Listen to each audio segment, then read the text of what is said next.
pse vendosi me u rikthy në politikë. Pas një kohë goxha të gjatë të shkëputjes dhe pas një periudhe gati 2 vjeçare në televizion,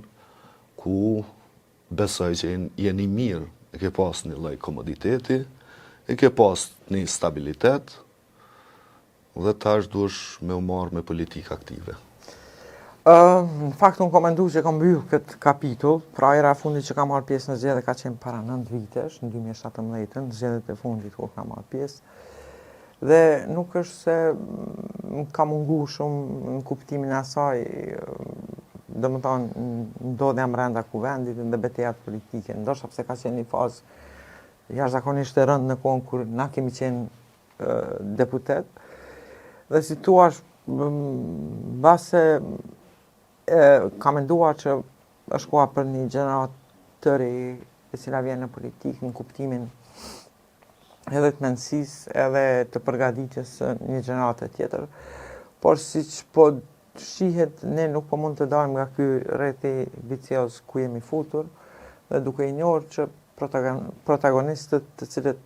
faktikisht janë sot në krye të shtetit dhe në pushtet, po vazhdojnë me avazin e vjetër,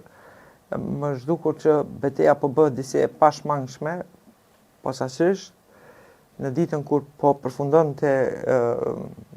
kuvendi, pra po shkoi drejt zgjedhjeve të reja, thirrja për të mos e votuar opozitën, për mua ka qenë një alarm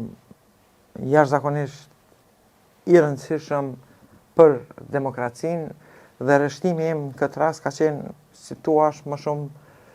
në një farforme inkurajim për elektoratin që patjetër duhet të votohet opozita, madje edhe më shumë se erave të kaluara. Pra, tash sa vite shohim që ky pushtet synon kapjen e shtetit. Unë e Visari kemi qenë vetë në opozit dhe kemi kritikuar qeveritë e kaluara pikërisht për tendenca të tilla kur kanë dashur të dominojnë institucionet vitale të shtetit, dhe